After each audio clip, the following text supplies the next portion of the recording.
Hello, all the people present there. The topic of today is teratogenesis. Here, the first slide that tells you about the history of teratogenesis. So, what happened in 1962? US में दो तरह की research करी गई. The first one was on DDT and the second one was on thalidomide. First of all, let's tell about the DDT. DDT, you better know, that is a pesticide that is used in agricultural fields. So, what find the scientists that the DDT particularly is destroying birds' egg. Okay, and ये जो है एक तो eggs को destroy कर रहा था and preventing reproduction to. तो इसको ये पाया गया कि डीडीटी बर्ड्स के लिए हार्मफुल है, उनकी ग्रोथ के लिए, उनके रिप्रोडक्शन के लिए हार्मफुल है. देन आफ्टर इसके जस्ट बाद क्या हुआ था कि थैलिडोमाइड पे रिसर्च करी गई. नाउ थैलिडोमाइड क्या होता है? Thalidomide is kind of drug that used to give to the patient that time for the sake of a safe pregnancy. Okay, safe pregnancy that mean कि जो ये होता है कि जो नोज़िया फीलिंग्स आती हैं प्रेगनेंसी के टाइम पे and the vomiting feeling and all, so उसको दबाने के लिए, उसको सप्रेस करने के लिए थैलिडोमाइड नाम की ड्रग दी जाती थी. सो लेटर ऑन क्या हुआ कि जब इस पर रिसर्च हुई तो scientist find out that thalidomide have adverse effect on foetus. उनको ये मिला कि जो एम्ब्रायो होता है या फीटस होता है उस पर गलत इफेक्ट डालता है थैलिडोमाइड, उसके ब्रेन के डेवलपमेंट पे और न्यूरॉन्स के डेवलपमेंट पे गलत इफेक्ट डालता है. तो यहाँ से जो है टेरेटोजेनेसिस की स्टार्टिंग हो गई. यहाँ मतलब 1962 से ये जो चीज़ें जो डॉक्टर्स प्रिस्क्राइब करते थे वुमेंस को, और ये जो डीडीटी वगैरह यूज़ किया जाता था, तो इन पे जब दोबारा से रिसर्च हुई तब पता चला कि ये जो है डेवलपिंग एम्ब्रायो को हार्म करते हैं. तो यहाँ से जो है फिर टेरेटोजेनेसिस का बिगिनिंग हुई. ठीक है, तो ये जो स्लाइड है ये लिस्ट आउट कर रही है कि हमारे इन्वायरमेंट में कौन कौन से ऐसे एजेंट्स हैं जो डेवलपिंग एम्ब्रायो को हार्म कर देते हैं. ठीक है, तो इन्हीं को टेरेटोजेनिक एजेंट्स के कैटेगरी में रखा गया है. तो you should better know about all these agents. तो आप इन जो ये वाली स्लाइड है इसको अच्छी तरह से देख लीजिएगा. मैं बेसिकली जो मेन जो टेरेटोजेनिक एजेंट्स हैं उनके बारे में बात करूँगी आगे की स्लाइड्स में. Now in this slide we will study the definition. क्या सकते हैं डेफिनेशन ऑफ टेरेटोजेनेसिस या टेरेटोजेनिक एजेंट्स. तो सबसे पहली चीज़ क्या है कि टेरेटोजेनिक एजेंट्स जो हैं वो एक्सोजीनस होते हैं, यानी कि वो आपकी बॉडी के बाहर के कुछ एजेंट्स होते हैं जो आपकी बॉडी में इंट्रोड्यूस होते हैं तो टेरेटोजेनिक इफेक्ट डालते हैं वो. ठीक है, तो exogenic agents that cause birth defects are called teratogens. ये बर्थ डिफेक्ट डालते हैं. पहली चीज़ तो यही है कि जैसे ही आपकी बॉडी में इंट्रोड्यूस होते हैं, अगर फीमेल की बॉडी में, कहने का मतलब अगर फीमेल की बॉडी में इंट्रोड्यूस होते हैं तो उसके अंदर जो भी एम्ब्रायो डेवलप हो रहा है वो उसको हार्म कर देते हैं. तो most teratogens produce their effects during certain critical time frames. तो जो ये टाइम फ्रेम जिसकी बात की जा रही है उसको अगर हम थोड़े और अच्छी तरह से देखें तो एक्चुअली क्या होता है कि ह्यूमन का जो डेवलपमेंट होता है वो दो फेजेस में होता है. एक तो एम्ब्रायोनिक पीरियड और दूसरा फीटल पीरियड. एम्ब्रायोनिक पीरियड होता है 3 मंथ से लेकर के 3 वीक से लेकर 8 वीक तक हम उसको कह सकते हैं, जहाँ पे वो ज़्यादा सेंसिबल हो जाता है. ठीक है, सेंसिटिव हो जाता है जहाँ पर. और जो बाकी का जो पीरियड होता है उसको हम फीटल पीरियड कहते हैं, जहाँ पर क्योंकि एम्ब्रायोनिक टाइम पे जो ऑर्गन्स बनना शुरू हो जाते हैं वो इनका फीटल पीरियड पे उसका डेवलपमेंट होता है, फर्दर डेवलपमेंट होता है. तो क्या होता है कि अगर एम्ब्रायोनिक पीरियड है और 3 से लेके 8 मंथ्स तक अगर कोई भी टेरेटोजन जो है अगर फीमेल की बॉडी में इंट्रोड्यूस हो गया तो वो ज़रूर बर्थ डिफेक्ट डाल देता है वहाँ पे. ठीक है, तो मतलब ज़्यादा जो सेंसिटिव जो टाइम पीरियड होता है 3 से लेके 8 मंथ तक का होता है. 3 से पहले के जो फर्स्ट से जो 3 मंथ, मैं मंथ बोल रही हूँ यहाँ पे वीक्स होगा. ठीक है, तो 3 से 8 वीक्स तक का होता है. लेकिन 3 वीक से पहले का जो टाइम होता है अगर उस टाइम पे अगर जो एम्ब्रायो है वो एक्सपोज हो जाता है किसी भी टेरेटोजन के लिए, अगर वो एक्सपोज हो जाता है तो क्या होता है, या तो वो पूरा एम्ब्रायो ही सेल को पूरा डेड कर देता है टेराटोजन, ठीक है, तो मतलब कि मिसकैरेज हो जाएगा। या फिर किसी एक सेल या दो एक सेल के क्लम्प को वो इफेक्ट करता है और सेल खुद को लेकिन रिकवर कर लेती है, तो एम्ब्रायो जो है सर्वाइव कर लेता है, तो डू और डाई वाली कंडीशन हो जाती है वहाँ पे। लेकिन अगर एम्ब्रायोनिक पीरियड पे अगर ये सब कुछ होता है तो जो बच्चा जो पल रहा है जो वॉर्म के अंदर, उसमें ज़रूर डिफेक्ट्स आ जाएंगे पैदा होने के बाद। अब देखिए कि जो टेराटोजेंस होते हैं वो ड्रग्स भी हो सकते हैं, केमिकल्स भी होते हैं, सर्टेन टाइप ऑफ वायरसेस भी हो सकते हैं, रेडिएशन भी होता है जैसे एक्सरेज वगैरह, और हाई बॉडी टेम्परेचर भी हो सकता है। ये सब मैं बात कर रही हूँ जब ये जो चीज़ें जो मैं बोल रही हूँ प्रेगनेंसी के ड्यूरेशन में है। अगर प्रेगनेंसी के टाइम पे अगर ये सब चीज़ें हो मतलब इन सब चीज़ों के इफ उस पर कॉन्टेक्ट में आ रही है अगर फीमेल की बॉडी, तो ये सब कुछ होगा, तो वो क्या करेंगे, टेराटोजेनिक इफेक्ट डालेंगे। और क्या है, जो फीमेल की बॉडी का जो मेटाबॉलिक कंडीशन है वो भी एक तरह से टेराटोजेनिक इफेक्ट डालता है। अगर मेटाबॉलिक कंडीशन अच्छी नहीं है तो ये हल्की सी ड्रग लेने में भी प्रॉब्लम हो सकती है, ठीक है। तो अब हम अगर वायरस की बात करें तो टेराटोजन में, तो आपने जीका वायरस सुना होगा सबने, ये मॉस्किटो बॉर्न वायरस होता है जीका वायरस।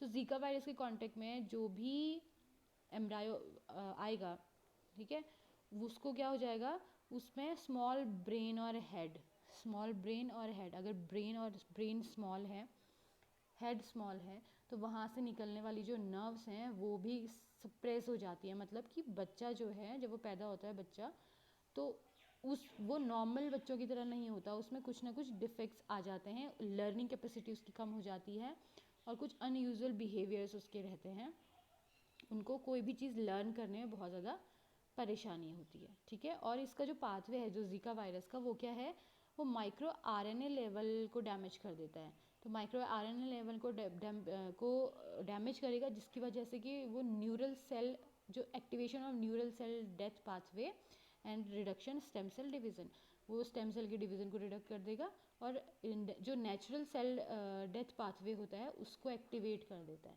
तो क्या होगा, ब्रेन का जो डेवलपमेंट है वो नहीं हो पाएगा नॉर्मल तरीके से। अब ये जो चार्ट है पूरा या ये डायग्राम है, ये आपको शो कर रहा है कि किस पीरियड पे, किस टाइम पे एम्ब्रायो का डेवलपमेंट किस तरह से हो रहा है, और कौन से टाइम पे जो एम्ब्रायो है वो सबसे ज़्यादा सेंसिटिव होता है टेराटोजेंस के लिए।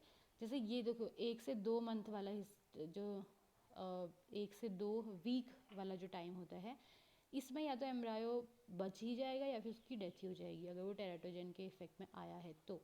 और 8 मंथ तक सबसे ज़्यादा ससेप्टेबिलिटी होती है कि जो एम्ब्रायो है वो क्या होगा, वो अगर टेराटोजन के इफेक्ट में के कांटेक्ट में आ गया तो उसके हार्ट पे प्रॉब्लम आ सकती है, उसके अपर लिम्स में आ सकती है, आईज में आ सकती है, लोअर लिम्स में आ सकती है, पूरे का पूरा चार्ट बना है, इसको आप देख लीजिएगा। लेकिन सेंट्रल नर्वस सिस्टम एक ऐसी चीज़ है कि टेराटोजन कभी भी अगर 20 to 36 वीक के टाइम पे भी, अगर 20 to 36 वीक की अगर फीमेल प्रेग्नेंट है, अगर उस समय वो टेराटोजन के कांटेक्ट में आ गई तो उस समय भी सेंट्रल नर्वस सिस्टम डैमेज हो सकता है बच्चे का। अब हम क्या कर रहे हैं, इस पूरे के पूरे प्रेजेंटेशन में 2 केमिकल्स के बारे में मैं आपको बताऊंगी जो टेराटोजेनिक होते हैं, और 2 ऐसे केमिकल्स के 2 तो ये वाले केमिकल्स के बारे में बताऊंगी जो सीधे सीधे हम एज अ ड्रग फॉर्म लेते हैं, और 2 ऐसे के बारे में बताऊंगी कि जो अगर वो हम ड्रग फॉर्म में नहीं लेते हैं हालांकि, लेकिन अगर वो इंट्रोडक्शन हो गया उसका बॉडी में तो वो आपके जो ये एंडोक्राइन सिस्टम है उसको डिस्टर्ब कर देता है और उसकी वजह से फिर एबनॉर्मलिटीज़ या एनोमलीज हो सकती हैं। तो पहला जो हम केमिकल जो हम सीधे सीधे लेते हैं, कंज्यूम करते हैं, वो है एल्कोहल। एल्कोहल जो हम कंज्यूम कर रहे हैं, तो एल्कोहल सबको पता है कि क्या प्रॉब्लम ये क्रिएट कर सकता है नॉर्मल लाइफ में, वो तो करता ही है। अगर कोई एडिक्टिव है तो इसके लिए तो वो सोशल हेल्थ और उसकी इंसान की खुद की हेल्थ को तो प्रॉब्लमेटिक कर ही देता है। लेकिन अगर हम यहाँ पे खाली उस एल्कोहल को एज अ टेराटोजन अगर हम देखें तो यहाँ पे क्या होता है कि अगर प्रेगनेंसी के टाइम पे अगर मदर ने एल्कोहल का कंजम्पशन कर लिया है, मतलब एक ड्रिंक भी अगर ले लिया, अब ड्रिंक कैसे कैसे होती हैं, यानी कि जैसे बियर जो हम जैसे हम बियर बोलते हैं, तो बियर में बहुत कम अल्कोहल होता है। तो अगर आप ज़्यादा बियर पी रहे हो, मतलब अल्कोहल का जो एक मेजरमेंट होता है, अगर उसके बराबर अगर अल्कोहल ले ली है तो वो एक ड्रिंक माना जाएगा।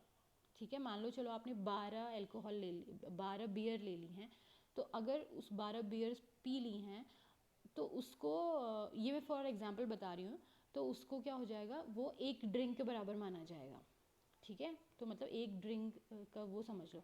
उसी तरह से फिर क्या होता है, अगर विस्की इस तरह से ले ली जिसमें कम अल्कोहल है, फिर एक जो हार्ड लिकर होता है, अगर उसको कम भी लोगे तो भी वो एक ड्रिंक माना जाएगा, बड़ा ड्रिंक माना जाएगा। तो वो ये चीज़ें क्या है, ये थोड़ा थोड़ा देख करके लेनी पड़ती है प्रेगनेंसी के टाइम पे। वैसे क्या है, डॉक्टर्स इसको पूरी तरह से अवॉइड करवाते हैं, वो बोलते हैं कि आप अल्कोहल लो ही मत। खैर, तो अल्कोहल क्या होता है, अगर प्रेगनेंसी के टाइम पे अल्कोहल ले लिया है तो बेबी जो का जो बर्थ होगा वो किस एक सिंड्रोम के साथ होगा, जिसको हम कहते हैं फीटल अल्कोहल सिंड्रोम। ठीक है, जो फीटल था उसने उसको वो जब वो अपने वॉर्म जो अपनी मदर के वॉर्म पे था, तब उसको अल्कोहल उसकी बॉडी में लग चुका है, मतलब ब्लड स्ट्रीम के साथ अल्कोहल उसकी बॉडी के साथ इंट्रोडक्शन हो चुका है उसका। इसलिए जो फीटस होगा वो क्या होगा, अल्कोहल सिंड्रोम के साथ, फीटल अल्कोहल सिंड्रोम के साथ पैदा होगा। क्यों, ये क्या होता है, ऐसे बच्चे जिनमें FAS पाया जाता है उनका हेड साइज़ एक तो छोटा होता है, और उनका फिल्ट्रम, ठीक है, फिल्ट्रम क्या है, आपकी जो नोज़ है और आपका जो अपर लिप का बीच वाला हिस्सा है, उसके बीच में ग्रूव टाइप की दिखती है। ठीक है, तो ये ग्रूव उन बच्चों में होती नहीं है, मतलब डेवलप नहीं होती है, इनडिस्टिंक्ट रहती है। तो ऐसे बच्चे आप देख के पता चल सकते हैं कि ऐसे ये क्या है, FAS के साथ पैदा हुआ बच्चा है। ओके, तो इनका ब्रेन जो है वो ड्रामेटिकली स्मॉल, बहुत छोटा होता है और बहुत पुअर डेवलपमेंट होता है। तो ब्रेन से रिलेटेड जो भी चीज़ें होती हैं, जो भी फिनोटाइप्स दिखेंगे वो दिखेंगे इन बच्चों में। यानी कि अगर ब्रेन डेवलपमेंट नहीं हुआ है तो ऐसे बच्चे कोई भी चीज़ सीखने में प्रॉब्लम हो जाती है उनको। अगर उनसे बोला जाए कि अब पास्ट में ऐसा हुआ था, मतलब पास्ट के एक्सपीरियंसेस से वो नहीं सीख सकते। उनको सामने सामने पढ़ाया भी जाए तो भी वो 1 मिनट के लिए तो चलो आ जाएगा, उनको थोड़ी देर बाद वो भूल जाएंगे कि क्या चीज़ें, मतलब नॉर्मल नहीं रहते हैं वो बच्चे फिर। ठीक है, तो देखिए, FAS most prevalent type congenital intellectual disability syndrome. ठीक है, occurring in approximately 1 out of 650 महिलाओं में से एक में होता है। ये यूनाइटेड स्टेट्स में ही ऐसे रिसर्चेस वगैरह की जाते हैं। लेकिन FAS जो है काफ़ी इसको क्या माना जाता है, डेंजरस माना जाता है, बहुत ज़्यादा इसको इम्पॉर्टेंस दी जाती है कि प्रेगनेंसी के टाइम पे अल्कोहल को पूरी तरह से रोक दिया जाए, ऐसा डॉक्टर्स बोलते हैं। और जो FAS वाले बच्चे होते हैं उनका IQ लेवल कम रहता है, देखो 68 के बराबर के अप्रॉक्स रहता है उनका IQ लेवल। ठीक है, और ये मनी हैंडलिंग और लर्निंग फ्रॉम पास्ट, ये मतलब मनी हैंडल कर पाते हैं अच्छी तरह से। जैसे उनको अब वो कुछ चीज़ें खरीद करके लेके आए तो उनसे हिसाब मांगोगे तो वो जल्दी से नहीं कर पाएंगे, ये मतलब है, और पास एक्सपीरियंस से नहीं सीख सकते हो। ठीक है, जो FAS होता है वो तो एक छोटी सी चीज़ है फिर भी, लेकिन जो फीटल अल्कोहल स्पेक्ट्रम डिसऑर्डर है ये एक बड़ी चीज़ है। मतलब FAS इसी FASD के अंदर आता है। FASD में भी बच्चों का बिहेवियरल एनोमलीज इनमें दिखती हैं। इनमें फिजिकल चेंजेस होते हैं in head size and notable reduction in IQ, इनका जो IQ है वो कम हो जाता है। मतलब वो ये FAS के लगभग की चीज़ें हैं। तो इनमें क्या होता है, प्लानिंग नहीं कर पाते ऐसे बच्चे जल्दी से। ठीक है, इनमें मेमोरी की कमी होती है और रिटेनिंग इन्फॉर्मेशन, मतलब इन्फॉर्मेशन जो जैसे अगर उनको कुछ पढ़ाया जाए, उनको कुछ डेटा वगैरह प्रोवाइड करवाया जाए और थोड़ी देर बाद उनसे पूछा जाए तो वो नहीं बता पाएंगे कि क्या डेटा आपने उनको बताया था। मतलब वो ये कि ब्रेन से रिलेटेड सारी चीज़ें, अब इनके ब्रेन में इफेक्ट पड़ा है ना, तो क्या होगा, ब्रेन से रिलेटेड जितनी भी आउटकम्स हैं वो इनके प्रॉब्लमेटिक हो जाएंगे। अब जो टेराटोजन ये है, अल्कोहल है, ये भी देखा गया था कि ये पर्सन टू पर्सन भी डिफ़र करता है। यानी कि ऐसी फीमेल जो अल्कोहल को का कंजम्पशन करती हैं और उनका जो मेटाबॉलिक रेट है वो भी हाई है और वो अल्कोहल को बहुत अच्छी से मेटाबोलाइज कर लेती है उनकी बॉडी, तो उनमें ये FAS या FASD नहीं देखा गया उनके बेबीज़ में। लेकिन कुछ में देखा भी गया। अब ये वरी करता है पर्सन टू पर्सन। तो क्या होता है, अब ड्रिंक्स का होता है, अगर एक ड्रिंक भी, ये मैंने अभी थोड़ी देर पहले बताया था आपको कि एक ड्रिंक अगर आपने प्रेगनेंसी के टाइम में पूरी एक ड्रिंक ले ली है तो आप बहुत ज़्यादा प्रोन हो जाते हो कि जो बेबी होगा वो FAS या FASD से प्रॉब्लम, मतलब FAS या FASD उसके अंदर पाया जाएगा। ठीक है। इनफैक्ट कभी कभी ऐसा होता है कि जब लेडीज़ को पता भी नहीं होता कि वो प्रेग्नेंट हैं, जैसे क्योंकि 1 मंथ जब पीरियड स्किप हो जाएगा तो उसके बाद उनको पता चलेगा, तो उससे पहले अगर उन्होंने ड्रिंक कर लिया है, पता लगने से पहले ही उनको पता ही नहीं है और पहले उन्होंने ड्रिंक कर लिया, तो जो एम्ब्रायो है वो पूरी तरह से उसका मिसकैरेज होने के चांसेस भी होते हैं। So alcohol is that much dangerous for pregnant ladies.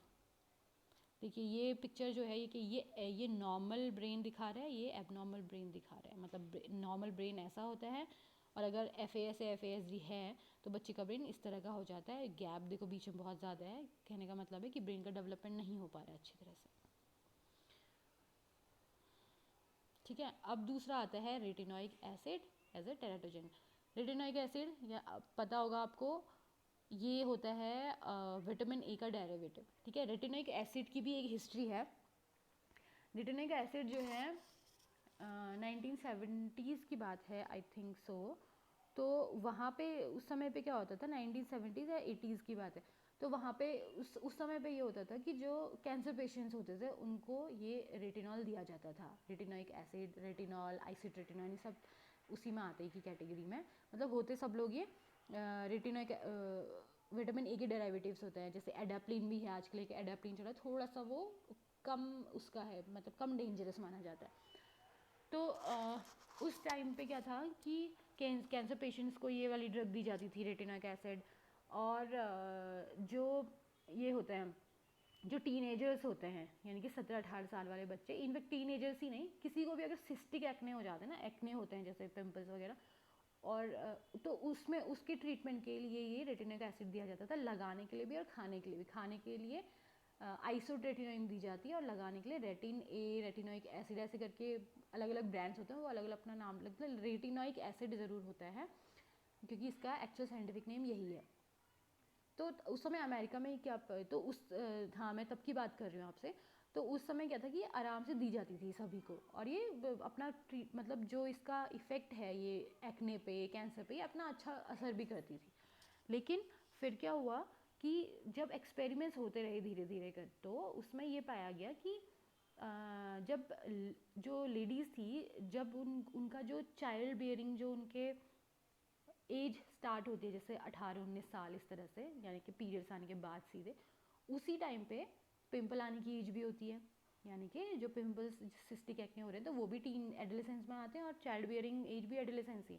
तो उस समय क्या हुआ था कि जो ये जो चाइल्ड बियरिंग लेडीज़ थी 17-18-19-20 साल की उस टाइम पे, तो उन्हीं को आइसोट्रेटिनोइन भी दिया गया क्योंकि उनके पिंपल्स हो रहे थे।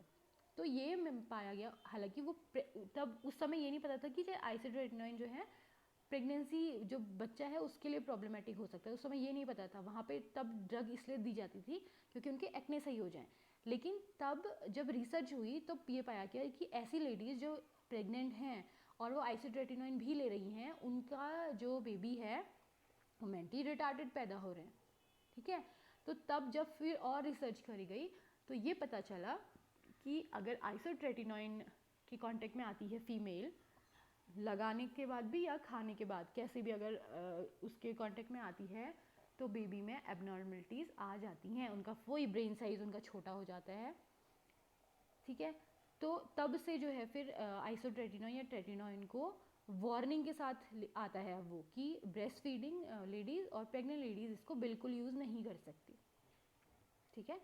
तो अभी भी जब आप देखोगे आइसोट्रेटिनोइन या ये रेटिनॉल A की जो मेडिसिन आती हैं मार्केट में, उसके अंदर जो आपको मिलती है एक मैनुअल टाइप, उसमें लिखा रहता है कि ब्रेस्ट फीडिंग और जो प्रेग्नेंट लेडीज़ हैं वो इसको यूज़ नहीं कर सकती। तो ये उसके बाद फिर ये जो है, जब मैं ये आपको बताई जो एक्सपेरिमेंट हुए, उसके बाद फिर इस पर बैन लगा गया। तो ये एक टेराटोजन है ऑब्वियसली, क्योंकि ये सीधे किस पे असर कर रहा है, एम्ब्रायो पे असर डाल रहा है। ठीक है। तो अब इसका क्या है कि तो इसको अब बैन कर दिया गया है वुमेन, प्रेग्नेंट वुमेन के लिए। अब बात ये आती है कि अगर ये विटामिन ए का डेरिवेटिव है तो ये हार्मफुल कैसे हो सकता है? विटामिन ए तो अच्छी चीज़ है बच्चे के लिए, मदर के लिए, सबके लिए, तो ये हार्मफुल कैसे हो सकता है? तो इसका सीधा सीधा सा जवाब ये है कि जो रेटिनोइक एसिड है वो जब बॉडी में एक्सेस हो जाता है, विटामिन ए जब बॉडी में एक्सेस हो जाता है, एक्सेस कैसे हो रहा है प्रेग्नेंट लेडीज़ के? क्योंकि पहले से ही बॉडी में विटामिन ए है उनकी बॉडी में मौजूद, लेकिन उनको एज ए प्रिस्क्रिप्शन जो दिया जा रहा है रेटिनोइक एसिड या आइसोट्रेटिनोइन जैसे ही दिया जा रहा है, तो उनकी बॉडी में वो एक्सेस हो जा रहा है, ज़्यादा हो जा रहा है। तो ज़्यादा होने की वजह से वो नेगेटिव फीडबैक दे रहा है बॉडी को। तो नेगेटिव फीडबैक देने की वजह से क्या होता है, बॉडी फिर को ये मैसेज मिलता है कि रेटिनोइक एसिड ज़्यादा हो चुका है, तो बॉडी वो रेटिनिक एसिड को सप्रेस करने वाले एंजाइम्स को रिलीज़ करने लग जाती है। अब उन एंजाइम्स को रिलीज़ करने लग जाती है तो क्या होगा, बॉडी में जो एम्ब्रायो होगा उसमें डेफिशिएंसी आ जाएगी विटामिन ए की, और इस वजह से भी विटामिन ए की वजह से जितनी भी डेफिशिएंसी आने वाली हैं, यानी कि वो फिनोटाइप डेफिशिएंसी जो भी होती हैं, मतलब उनके दिखने में जो वो एबनॉर्मल टाइप के दिखते हैं, वो वाली डेफिशिएंसी इसमें आ जाती है, और इस वजह से जो बेबीज़ हैं वो डिफेक्ट के साथ पैदा होते हैं। ठीक है, तो ये हो गया हमारा रेटिनोइक एसिड। अब हम बात करते हैं एंडोक्राइन डिसरप्टर्स की। एक कैटेगरी जो टेराटोजेंस की होती है वो क्या होती है, जो कि एंडोक्राइन सिस्टम को मिसरेगुलेट कर देते हैं ड्यूरिंग डेवलपमेंट। ठीक है, अभी जो हमने अल्कोहल और रेटिनोइक एसिड पढ़ा वो क्या था, सीधे हम उसको खा रहे थे, कंज्यूम कर रहे थे, लेकिन ये जो है, ये जिसके बारे में अब हम पढ़ने जा रहे हैं वो क्या है, वो अगर वो हमारी बॉडी के इंट्रोडक्शन में आ गए तो वो एंडोक्राइन सिस्टम को फिर डैमेज कर रहे हैं। अल्कोहल और ये रेटिनोइक एसिड तो सीधे सीधे अफेक्ट कर रहे थे ना, लेकिन ये जो है एंडोक्राइन डिसरप्टर्स, ये आपके एंडोक्राइन सिस्टम पे प्रॉब्लम करेंगे। और एंडोक्राइन सिस्टम पे प्रॉब्लम करने के बाद ये करते क्या एक्चुअल में, कि जो पैदा होने वाला बेबी है उसके एंडोक्राइन सिस्टम में ये गड़बड़ी पैदा कर देंगे। और इनिशियली जब वो बेबी पैदा होगा तो तब उसमें कोई भी गड़बड़ी नहीं दिखाई देगी, लेकिन प्यूबर्टी के टाइम पे गड़बड़ी दिखाई देगी। प्यूबर्टी के टाइम पे वो या तो इनफर्टाइल हो जाएंगे, या फिर अगर इनफर्टाइल नहीं होंगे तो ये जो प्रॉब्लम है ये उनके बच्चों में चली जाएगी, उनके बच्चे इनफर्टाइल हो जाएंगे, तो ये ज़्यादा डेंजरस है। ठीक है, एंडोक्राइन डिसरप्टर्स। तो ये क्या करते हैं, chemicals that disrupt development bye interfering with normal functions of hormone, जो हार्मोन का नॉर्मल फंक्शन है उस पर ये क्या करते हैं, इंटरफेयर कर देते हैं, और उसकी वजह से फिर उनका फिनोटाइप, उनका जो फिजियोलॉजी चेंज होती है। देखो, phenotypic changes produced by endocrine disruptors are not that obvious anatomical birth defect produced by classical teratogens। ठीक है, याद रखें इसमें क्या होता है कि फिजियोलॉजिकली चेंज कर देते हैं बॉडी को। ठीक है, ये फिजियोलॉजिकल चेंज आते हैं बॉडी के अंदर, उसमें फिजियोलॉजिकली वो थोड़ा सा बॉडी को क्या कर देते हैं, प्रॉब्लमेटिक बना देते हैं। तो हम यहाँ पे ये जो स्लाइड है इसमें अभी जो मैं आगे बढ़ाने वाली हूँ उसी के बारे में कुछ लिखा हुआ है, तो आप इसको देख लीजिएगा। ठीक है,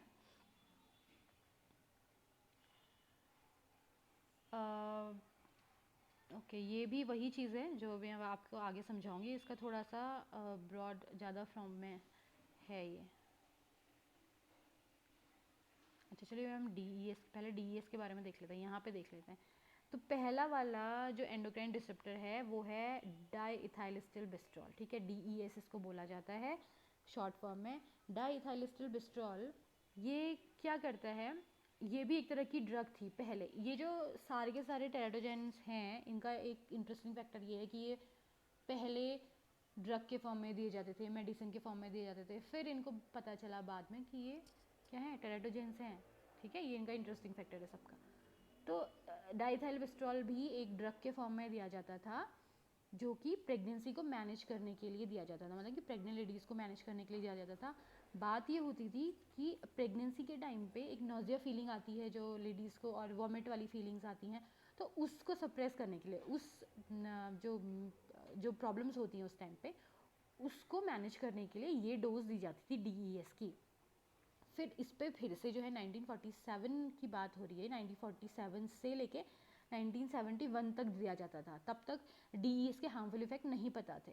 उसके बाद क्या हुआ कि DES पे जब एक्सपेरिमेंट किए गए तो ये पता चला कि DES जो है एक टेराटोजन की तरह इफेक्ट करेगा, जो कि लेडी का जो एम्ब्रायो है उसमें क्या डिफेक्ट क्रिएट कर देगा। ठीक है, तो उसके बाद FDA ने इसको बैन कर दिया गया और उस तब के बाद से डाइथाइलोस्टेबिस्ट्रॉल प्रेग्नेंट लेडीज़ को नहीं दिया जाता है। ओके, तो ये क्या reproductive track of some women whose mother. Okay, तो ये क्या होता है इसमें, इस पे इंटरेस्टिंग चीज़ ये है कि जो एंडोक्राइन डिस्रप्टर्स हैं ये जो बच्चा, जो बेबी, जो न्यूबॉर्न पैदा होगा उसको डायरेक्टली इफेक्ट नहीं करेगा, समझ रहे हो, उसके थोड़ा समझो इस चीज़ को। वो क्या करेगा कि उसकी फिजियोलॉजी को अल्टर कर देगा, मतलब डायरेक्टली इफेक्ट नहीं डाला। उनका ऐसा नहीं था कि उनकी नाक खराब दिख रही है या फिर उनका वो जो मैं आपको पहले बताया था कि मैंने नाक के नीचे और अपर लिप के ऊपर की ग्रूव ही नहीं है, छोटा सर छोटा दिखाई दे रहा है, ऐसा नहीं होगा। उनके अंदर, उनकी बॉडी के अंदर जो फिजियोलॉजी होती है उसको ये डिस्टर्ब कर देता है और मेनली ये रिप्रोडक्टिव सिस्टम पे का टारगेट करता है। तो ये पाया गया कि ऐसी फीमेल जिनकी मदर ने अपने टाइम पे DES का डोज लिया था, तो ऐसी लेडीज़ का जो रिप्रोडक्टिव सिस्टम होता है वो पूरी तरह से डेवलप नहीं होता है, तो वो जो है इनफर्टाइल रह जाती हैं अपने टाइम पे। ठीक है, तो उनका गोडेंडल डेवलपमेंट नहीं हो पाता है और फीमेल रिप्रोडक्टिव ट्रैक्ट उनका प्रॉपरली बन ही नहीं पाता है। ठीक है, तो क्या होगा, जो विजाइना, सर्विक्स और यूट्रस, विजाइना पहले आएगा, फिर सर्विक्स की मसल्स आती है, फिर यूट्रस स्टार्ट हो जाता है। तो जो सर्विक्स की जो मसल्स होती हैं उसको ये प्रॉब्लम क्रिएट कर देते हैं। देखो जैसे इस वाले डायग्राम में है, ये जो डायग्राम है पूरा, ये एक नॉर्मल फीमेल का है, ये लेकिन DES डॉटर का है। DES डॉटर यानी कि ऐसी लड़की जिसकी मदर ने कभी क्या खाया था, DES लिया था अपने टाइम पे, अपनी प्रेगनेंसी के टाइम पे। तो देखो इसका क्या होता है, एक तो ऐसी लड़की जिसकी मदर ने DES लिया था, ऐसी लड़की जो होती है उसको एक्टोपिक प्रेगनेंसी होने के चांसेस काफ़ी रहते हैं। एक्टोपिक प्रेगनेंसी क्या होती है, ऐसी प्रेगनेंसी जो यूट्रस में ही नहीं होती है, यूट्रस के साइड में स्टार्ट हो जाती है, तो इसको फिर हटाना पड़ता है, ये बहुत प्रॉब्लमेटिक कंडीशन होती है। और ये जो बीच का, जैसे देखो ये जो यूट्रस है, यूट्रस के बीच में ऐसा अच्छा सा वाला ग्रूव बना है, लेकिन यहाँ पे T शेप का ग्रूव बन जाता है, ये भी प्रॉब्लमेटिक कंडीशन है। फिर यहाँ पे जो सर्विक्स का जो मसल्स हैं, सर्विक्स के मसल यूट्रस, ये सर्विक्स के मसल में एक तरह से फूल से जाते हैं, मतलब ठीक है, वो जो सर्विक्स के जैसा शेप होना चाहिए वो ऐसा नहीं रह जाता उसके बाद। तो यहाँ पे सर्विकल कैंसर होने के का भी डर रहता है। तो देखो इतनी सारी कॉम्प्लिकेशंस हो जाती हैं अगर माँ ने DES लिया हुआ है, तो उसकी बेटी को ये सब फिर प्रॉब्लम आ जाती हैं। ठीक है, तो ये करता, ये हॉक्साजीन वगैरह ये अभी मैं आपको समझाऊंगी आगे, इसको भी लेकिन आप खुद से देख लेना। देखो क्या होता है कि जो DES है, DES क्या करता है एक्चुअल में, कि जो नॉर्मल बच्चे हैं, नॉर्मल जो लड़की होगी जिसकी मदर ने कभी DES वगैरह नहीं लिया होगा, उनमें क्या होगा, वो उन वो ऐसे बच्चे जो जब वो एम्ब्रायोनिक कंडीशन में थे खुद की, तो उनके अंदर एक WONT7A नाम का जीन होता है। ठीक है, और एक WONT5A नाम का जीन होता है। ये दोनों जीन्स क्या करते हैं, ये नॉर्मल ग्लैंडुलर टिश्यू और स्मूथ मसल्स बनाते हैं। ग्लैंडुलर टिश्यूज और स्मूथ मसल यानी कि वो ये जो फीमेल रिप्रोडक्टिव ट्रैक्ट होता है उसकी मसल्स बना रहे होते हैं बेसिकली। अभी इसी तरह से समझो आप। तो वॉन्ट जीन जो होता है HOXA10 और HOXA11 जीन को क्या करता है, एक्सप्रेस करवाता है उसकी। तो ये जो ना जीन्स जो होते हैं वो सेल स्पेसिफिकेशन करते हैं, यानी कि जो सेल है वो क्या बनाएगी, वो यानी कि वो जो सेल है वो टेस्टिस बनाएगी है, ओवरी बनाएगी, ये उसको स्पेशलाइजेशन कर देता है उसका। ठीक है, तो हॉक्सा जीन का। और फिर जो WONT5A जीन होता है, ये जब एक्टिवेट हो जाता है, एक तो ये सेल प्रोलिफरेशन करता है और दूसरा ये WONT7A के सेक्रेशन को भी बढ़ा देता है। यानी कि कहने का मतलब, टोटल कहने का मतलब ये है कि एक नॉर्मल डेवलपमेंट को ये इनिशिएट करता है, कौन, WONT7A जीन। ठीक है, WONT7A के बाद हॉक्सा जीन। अब अगर जो DES डॉटर है वो, उसमें क्या हो रहा है, उसमें जो DES है जो उसकी बॉडी में आ चुका है अपनी मदर के थ्रू, तो DES WONT7 जीन को सप्रेस कर देगा। अब WONT7 जीन सप्रेस हो जाएगा, HOXA10 और HOXA11 एक्टिवेट हो ही नहीं पाएंगे, इसका मतलब सेल स्पेसिफिकेशन नहीं हो पाएगा। अब वांट 7A एक्टिवेट नहीं है तो वांट 5A भी एक्टिवेट नहीं हो पाएगा। अगर ये एक्टिवेट नहीं होगा तो ये वांट 7A को भी एक्टिवेट नहीं हो करने देगा। इसका मतलब सेल प्रोलिफरेशन भी नहीं होगा। इसका मतलब क्या है, रिप्रोडक्टिव ट्रैक्ट ढंग से डेवलपमेंट हो ही नहीं पाएगा। अब सोचो अगर ओवरीज डेवलप नहीं हो पा रही हैं फीमेल में, उसका जो फेलोपियन ट्यूब है उसमें प्रॉब्लम आ जा रही हैं, उसके यूट्रस ढंग से डेवलप नहीं हो पा रहा है, तो वो फिर कंसीव कभी कर ही नहीं सकती। इसका मतलब क्या है, उसमें फर्टिलिटी की प्रॉब्लम आ जाएगी। फर्टिलिटी की तो प्रॉब्लम आएगी बाद में उसमें पीसीओडी और ये जितनी भी ये गायनेकोलॉजिकल जो भी प्रॉब्लम्स होती हैं वो आ जाएंगी उसकी लाइफ में। ठीक, ये सब जो ये स्लाइड है उसमें सब जो अभी मैंने आपको समझाया था वही चीज़ें हैं सारी, ये आप इसे पढ़िएगा।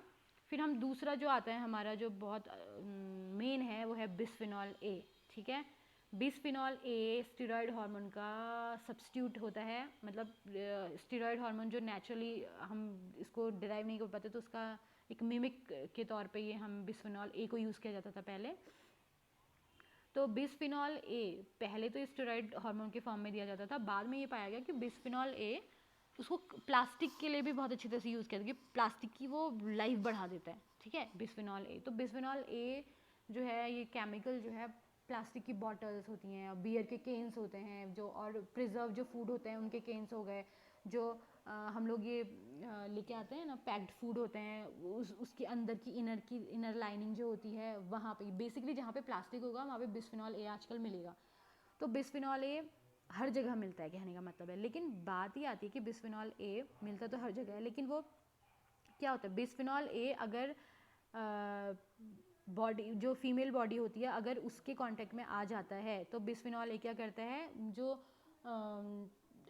ये सेक्स होता है बेबी का उसको ऑल्टर कर देता है, उसको चेंज कर देता है। ठीक है, मतलब एक्सपेरिमेंट में ये पाया गया कि ज़ूनोपस लेविस जो होता है जो फ्रॉग, अगर उस पे हम बिस्फेनॉल ए को बहुत ज़्यादा यूज़ कर रहे हैं तो जो मेल बनने वाला था वो फीमेल बन जाता है। मतलब इस तरह से रिप्रोडक्शन उसको किसके हार्मोन के, इसको हमने किस कैटेगरी के अंदर आता है, हार्मोन डिसरप्टर के अंदर। तो hormone disruptor bisphenol A hormone disruptor भी है। ये क्या करता है कि रिप्रोडक्टिव सिस्टम को चेंज कर देता है। ठीक है, तो ये कहता है ह्यूमन एक्सपोजर कम्स प्राइमरली, जो ह्यूमन एक्सपोजर बिस्फेनॉल ए हम स्टेरॉयड फॉर्म में, चलो अगर हम स्टेरॉयड वाले हार्मोन्स नहीं भी ले रहे सिंथेटिक, लेकिन फिर भी ये हमारे रोज़ की लाइफ में हमारे साथ है। वो कैसे हैं, क्योंकि हम पानी की बॉटल्स जो होती हैं, बिस्लरीज जो भी हैं हमारी, ये पानी की बॉटल्स वगैरह जो हम यूज़ करते हैं उसमें उसकी लाइनिंग में उसमें होता है मतलब बिस्फेनॉल ए, तो हम कंटिन्यूस उसको यूज़ करें। लेकिन बिस्फेनॉल ए का एक ये फैक्टर है कि एक लिमिट से ज़्यादा अगर बिस्फेनॉल ए का कंज्यूमशन कर रहा है कोई तो उसमें ये उसके फिटस में डिसेबिलिटीज़ आएंगी। लेकिन आजकल की लाइफ में जिस तरह से हम लाइफ जी रहे हैं, कहीं बाहर जाते हैं तो पानी की बॉटल्स हम इतना ज़्यादा उसको प्लास्टिक को इतना ज़्यादा यूज़ कर रहे हैं, तो मान लिया जाए कि अगर एक बॉटल जब आप पानी का ले रहे हो, अगर उसमें जो बिस्फेनॉल ए का जो लेवल है अगर वो डेंजर लेवल से कम भी है तो भी ये सोचिए आप एक दिन में कितनी ज़्यादा बॉटल्स यूज़ करते होंगे, तो वो आपकी बॉडी के अंदर तो बिस्फेनॉल ए का लेवल ज़्यादा हो ही जाता है। तो इस तरह से इसको भी अवॉइड करने की ज़रूरत है। ठीक है, तो देखिए जैसे ये है BPA crosses the human placenta and accumulates in concentrations that can alter development in laboratory। ठीक है, डेवलपमेंट कोई वो, और 83% ये मिसकैरेज के चांसेस भी कर देता है अगर हैवीली एक्सपोज्ड है तो। और क्या ये क्या क्या कहता है, देखो गोना प्रोस्टेट ग्लैंड का इनलार्जमेंट कर देता है, जो मेल में प्रोस्टेट ग्लैंड बढ़ जाती है फिर उसमें ऑपरेशन करना पड़ता है उन लोगों का। ठीक है, उसको बढ़ा देता है। फीटल गोनाड्स को ऑल्टर कर देता है। लो स्पर्म काउंट यानी कि आजकल लो स्पर्म काउंट बहुत ज़्यादा ही है, मतलब बहुत ज़्यादा ही देखा जाता है, ये इनफर्टिलिटी का एक मेन कॉज हो चुका है। बिहेवियरल चेंजेस आ जाते हैं फीटस में और एडल्ट में भी बाद में उसके जब वो बड़ा हो जाता है तो यही चीज़ है कि बिस्फेनॉल ए काफ़ी ज़्यादा प्रॉब्लमेटिक है। ठीक है, और BPA impaired sperm development and testosterone production, ये तो चलो ठीक है। तो यही है फीमेल जो फीमेल जो होती हैं अगर लो डोज में अगर एक्सपोज की गई हैं 25 अगर नैनोग्राम पर केजी पर डे अगर उसने लिया है तो BPA जो है जो यूट्रस है उसको रिडक्शन और फर्टिलिटी फेकर्निटी रेट को क्या क्या कर देती है, कम, मतलब नॉर्मल उतना ज़्यादा वो प्रॉब्लम नहीं करता, लेकिन अगर ज़्यादा ले लिया है तो बिस्फेनॉल ए ज़रूर जो है प्रॉब्लम कर देता है फीमेल में। ठीक है, तो बिस्फेनॉल ए को आपके इन्वायरमेंट से हटाना बहुत ज़्यादा ज़रूरी है। ये जो लास्ट वाला पैराग्राफ है यही बोल रहा है, लेकिन ये लाइक हर जगह प्लास्टिक है, तो अपने आप ये देखिए कि प्लास्टिक का कम से कम यूज़ किया जाए। So that's it for today, and ये पूरी स्लाइड्स आप अच्छी तरह से पढ़िएगा। ओके।